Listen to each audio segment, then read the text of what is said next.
So wannan 30,000 din da suka baka da su ne za ka yi order wanda za a baka wani commission, wannan commission din sai ka fidda shi. A ka'idar da suke buƙatar website din suna son ka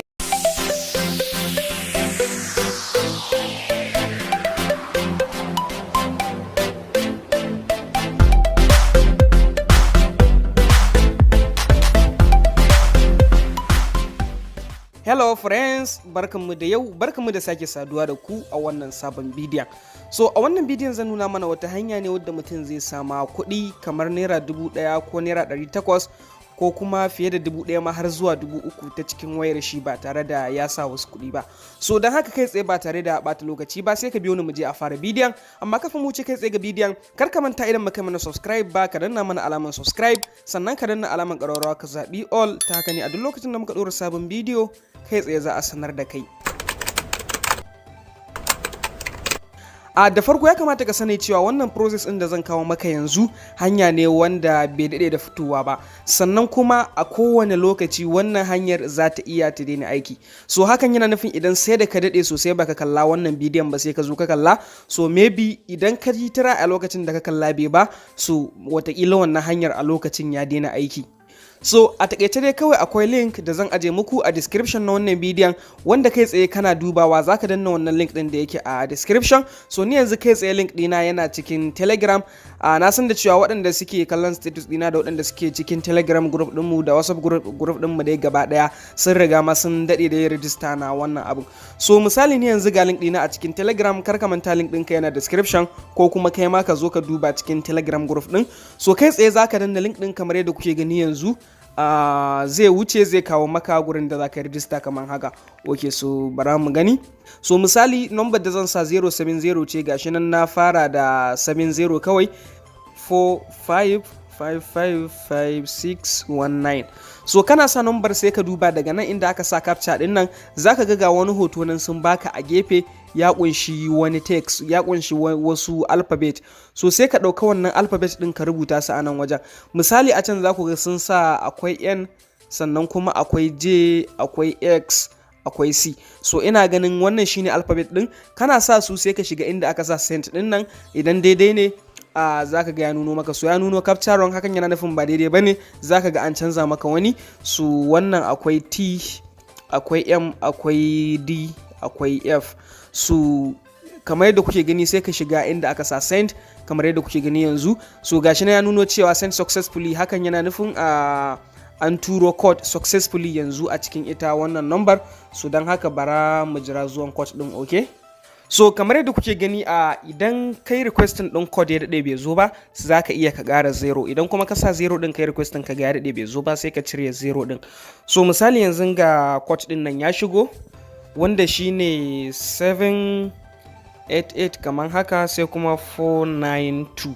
So kana sa code din sai ka zo nan inda aka sa password, sai ka zabi password da ka gayi maka wanda zaka yi amfani da shi a nan wajen. So kana sa code wato ma'ana password kenan wanda zaka rika login na website din da shi, sai kuma ka zabi payment password wato ma'ana password din da a duk lokacin da zaka fidda kuɗi a cikin website din shi ma zaka yi amfani da shi. So ana buƙatar wannan password din ya zama cewa yana da bambanci da wancan. So misali yanzu ga password din nan zan sa. So kana sa password din kamar haka, kamar yadda kuke gani yanzu. Sai ka zo nan daga ƙasa zaka ga inda aka sa sign up, sai ka danna shi kamar haka. Daga nan zai nuno maka cewa yayi register successfully kamar yadda kuke gani yanzu. Zaka iya ka danna alaman save domin kai saving din password din. So kana yin register automatically kamar yadda kuke gani, zaka ga sun baka 30,000. So ashe ma ba 3,000 bane, 30,000 ne za su baka. So wannan 30,000 din da suka baka da su ne zaka yi order wanda za a baka wani commission, wannan commission din sai ka fidda shi. A ka'idar da suke buƙatar website din suna son ka yi musu recharge, wato ma'ana ka sa musu kuɗi a cikin website din.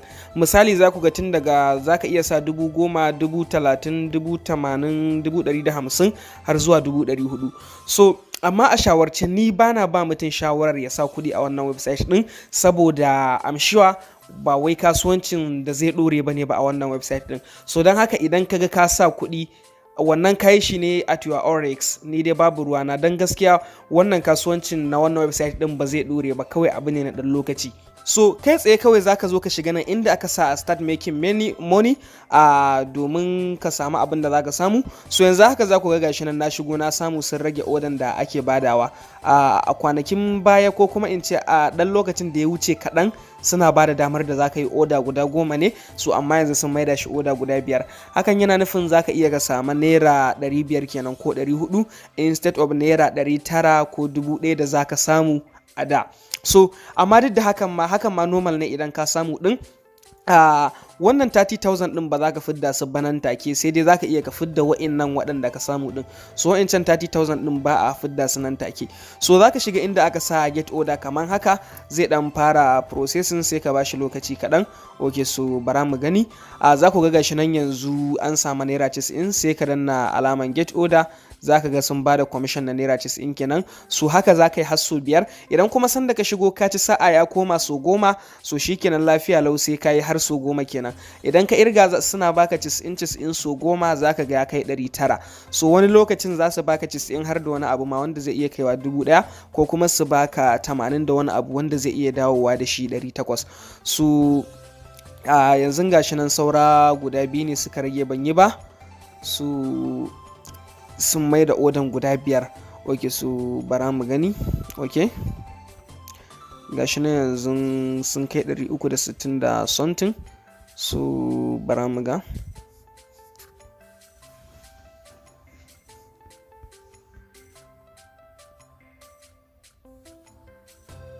So kamar yadda kuke gani za ku ga gashi nan yanzu na gama yin duk order da zan yi a guda 5 din da suka maida sun zama 452. So a takeice wannan shine commission din da suka koma badawa a lokacin da ka yi wannan successfully. Sai ka zo daga nan ƙasa ga alaman mine, alaman wani dan hoton mutum, sai ka danna shi kaman haka. Daga nan zai nuno maka kuɗin ka anan. So wa'annan yan kan su ne kuɗin da zaka iya fiddawa. Za ka zo ka shiga inda aka sa withdraw. Daga nan za a ce sai ka yi verification kamar yadda kuke gani yanzu. Sai ka danna alaman confirm kaman haka. Za ka zo ka sa real sunanka completely din shi wanda yake akan account ɗinka, kuma sai kuma inda aka sa national identity number sai ka sa number ka ta nin number. Kasancewar ni na riga na yi da nin number dina, su kuma ban samu na hada wasu spec din ba bare in yi try da su a nan wajen. So amma dai kai na san da cewa zaka iya kai wannan try din. Sai kuma nan inda aka sa national identity photo sai ka je ka dauka hoto na wannan ɗinka. Za ka je ka ɗauka hoto na nin slip ɗinka. Idan kuma ID card ne kake da shi plastic irin wanda na kawo bidiyo na yadda ake samun shi, za ka ɗauki hoton shi. So idan ka ɗauka za ka shiga inda aka sa submit kamar yadda kuke gani yanzu. Ok, so misali bara in je in sama hoto ko ma wani iri ne in yi amfani da shi. Ok, so I'm so sorry. Let me see. Su misali yanzu za ku ga gashi nan na uploading din wani hoto, duk da ba hoton nin ne ba. Su amma gaskiya ba za su yi verification ba, saboda dole sai sun yi verifying ɗinka sannan za ka yi withdrawal. So misali yanzu idan na shigo nan din nan inda aka sa personal verification, na yi refresh. So bara mu gani. Misali ina shigo inda aka sa personal verification, za ku ga verification din ya nuna wait verify. So hakan yana nufin wannan verification din yana pending kenan. Don haka sai ka jira sun yi maka verification kenan. A lokacin da ka ga babu wancan wait verify din, hakan yana nufin sun yi maka verification yayi successfully. So idan yayi kawai sai ka shiga inda aka sa withdraw again kaman haka. So kasancewar verification din bai ba, za ku ga dole da ya nuno sai verification ya gama. So amma kai idan verification ɗinka ya gama, za ka shiga inda aka sa withdraw, sai ka je ka sa kuɗin da ke a kai. Sannan kuma da farko ma za ka fara da sa banki, ka sa account number, account name, ka yi saving. So daga nan kuma sai ka je ka zaɓa wannan account ɗin, sai ka withdrawal ɗin wa'annan kuɗin zuwa cikin wannan account ɗin. So kasancewar wannan ban yi picking ba, so shi yasa bai nuna haka ba. Insha Allah a bidiyon mu na gaba idan har abin ya ɗore zan kawo muku bidiyo akan yadda za ku haɗa nin number ta fake, ku ɗauki hotonta kuma ku tura musu a wannan website ɗin. Wato ma'ana da yadda za ka yi safe referral kenan. Sannan kuma za ka iya kai amfani da wannan process ɗin. Misali na safe referral din kai ta yin withdrawal. So duk a cikin bidiyon zan nuna da yadda za ka yi da yadda za ka yi withdrawal gaba daya insha Allah. Don haka sai ku kasance da mu a wannan channel din mai suna Arewa Tech.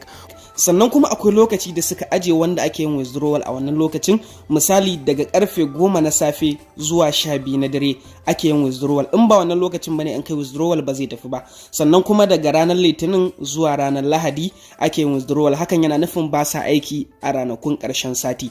Kuma idan kai withdrawal din ba wai zai shiga instantly nan take bane ba, za su ce maka zai iya daukar 1 week ma, so amma dai ba zai dauka wannan lokacin ba, yana shiga cikin 24 hours ko ma ƙasa da haka. Ok, so mun gode sosai da kasancewa da kuka yi da mu a Arewa Tech, sai idan mun haɗu da ku a bidiyo na gaba.